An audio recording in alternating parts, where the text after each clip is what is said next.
Am I not a blessed girl? Look at this view. Hi guys. So today I'm going to be sharing with you, as the year rose to a very glorious halt, some of the lessons that I learned this year. Some of the lessons, I have a lot. I'm sharing with you the ones that stood out for me, or the lessons that stood out for me, and I hope that you enjoy or you find something that resonates with you. Leave it in the comments, let others learn, and let's get right into the video.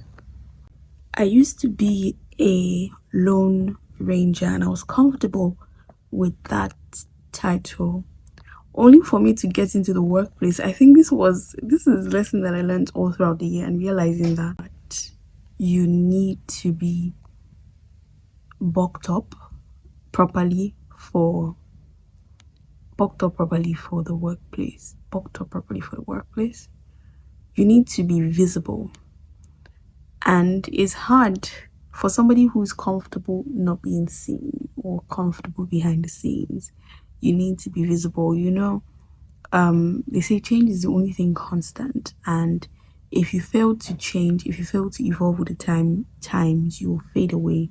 You will fade away with the times.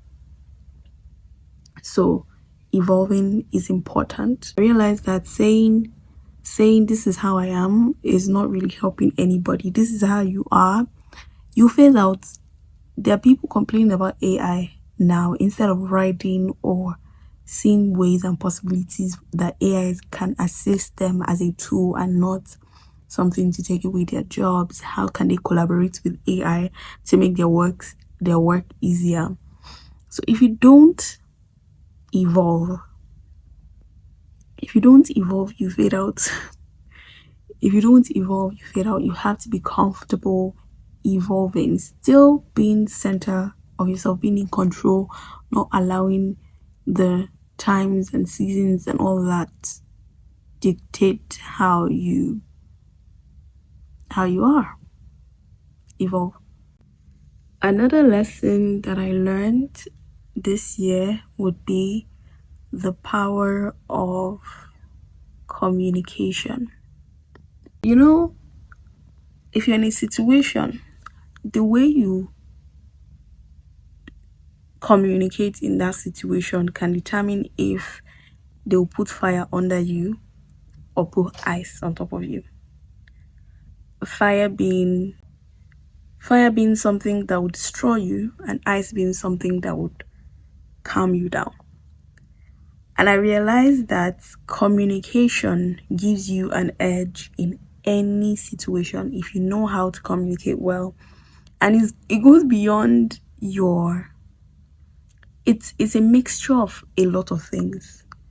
There's this stats that we normally use during trainings, and it's like 50-something% body language, something% tone, and the very least percentage is words. I don't have, maybe if I find the stats, I'll put it up here. And every time there's always a pushback. Why do words carry the least percentage and body language carries the most percentage, over 50%, and tone of voice probably 30-something%? And the answer is simple. Isn't it simple? It's because communication is not just what you are saying, it is how you are saying it, how the person that is hearing you perceives it.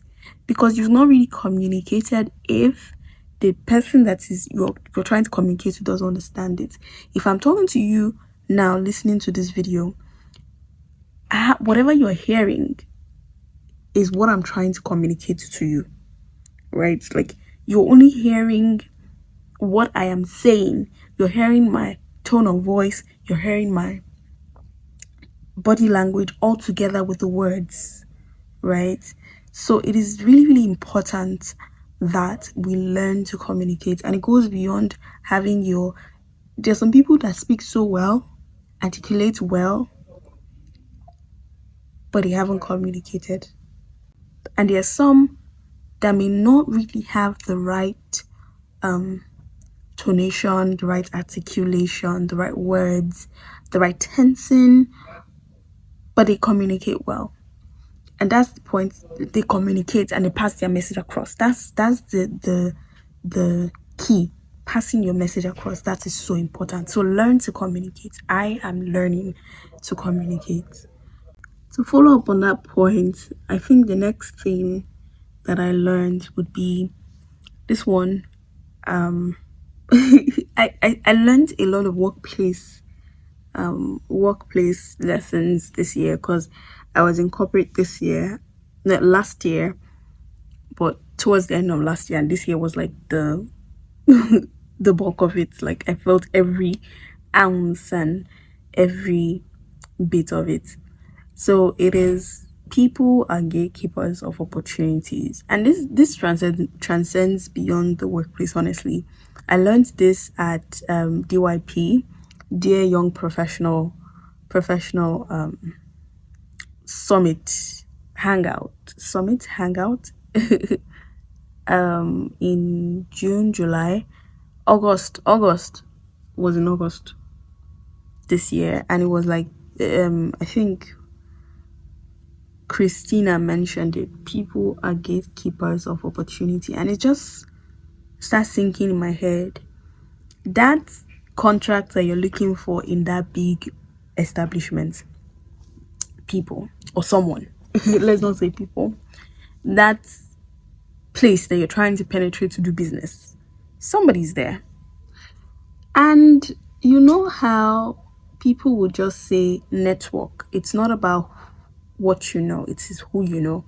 That has never been so true now for me, because I'm realizing that who you know is actually, who knows you is actually quite important. And so you need to walk around understanding that people are the gatekeepers of opportunities. People have opportunities under their fingernails. And so they'll give it to whoever pleases them. It was a long time. I had a conversation with one of my mentors who was like, read something, and I read it, and it was like, that last part is not correct. And what was the last part I read? Do not care about what people think of you. And say, that's not correct. That is actually not correct. You have to care. In fact, you have to be bothered by what people think about you. And I think, whilst it is true that you cannot please everybody, you cannot be ice cream for everybody, there are some certain people that you want to be in their good books. There are some certain people that you want to please. You can't be ice cream for everybody. But if you understand that people are the gatekeepers of opportunities, people are, again, I say this with, as somebody who is fighting deeply against people pleasing, and I stand by it. Don't please people and displease yourself. I stand by it. So centering, I will say that again, centering, being at the core of your existence, being the one that, oh, this is how, it's not two-faced. I don't like two-faced people as well, right? It's not being two-faced, it's being accommodating to other people's needs and other people's wants and demands and expectations, without not changing yourself, without hurting yourself, without displeasing yourself, without.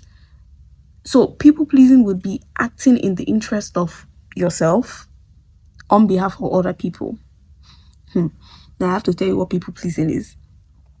So people pleasing is, you're doing it because you think that when you do it, they will like you. Do you understand? So in a way, you're doing it for yourself because you want to be liked. You want to be favored. You feel that you want to be favored. But the opposite, the flip coin of this is, you're doing it for them, right? Genuinely, because of how you are, not how they perceive you. It's complicated, I know. Even me, I was like, what? It's complicated. So I think finding the right balance is key. But yeah, understanding that people are gatekeepers of opportunity and working around, your relationships and all. One of the things that I'm taking very seriously this year would be to work on my relationships. Very much so. Work on relationships. Yeah. And then I think this is going to be the final one. Let your joy emanate from within. Let your joy emanate from within. It doesn't matter what is going on around you. It doesn't matter what people are saying about you. What matters is who you are, what you say to yourself, because that's the ultimate, how you regulate your inside. That is the only thing that you have control over. I don't have control over people who come to my face and smile and go behind my back and talk shit. I don't have control over people who think of me in a light that is not me just because they've been influenced by some sort of bias. But I have control over myself, and I have control over how I react, and I have control over how I show up. So I learned that my joy would emanate from inside. I have to start, I cannot wait for certain situations or certain things to be happy. I create my own happiness. I choose to be happy. When people say happiness is free, I look, it's free. It's free. Really it is. But not really. Because you have to choose to be happy. Right? I think that's the cost that you have to pay to be happy, choosing to be happy. You have to make it a choice, a deliberate action to always find joy, always find peace, always regulate your inside to be joyful, right? Always regulate your inside to be joyful. I am absolutely enjoying the view and enjoying the moment and feeling blessed and just reflecting on the year. This is really beautiful. Look at that. Where's it going? Oh, there it is. Going by. I am so blessed. And excited. Yeah, that's what I am. Let's give this a moment, okay? Let it sink in. Alright guys, thank you so much for sticking with me and learning a thing or two. Like I said earlier in the video, if you have a lesson, or I'm sure you have lessons, what am I even saying if? Lessons that you learned this year, I want to learn personally from you, and I'm sure a lot of people watching this video as well would want to learn from you as well. So please leave it in the comment section. Let's read, let's interact, let's have fun as the year draws to a close. Yeah, let's make the most of the year, shall we? Bye guys.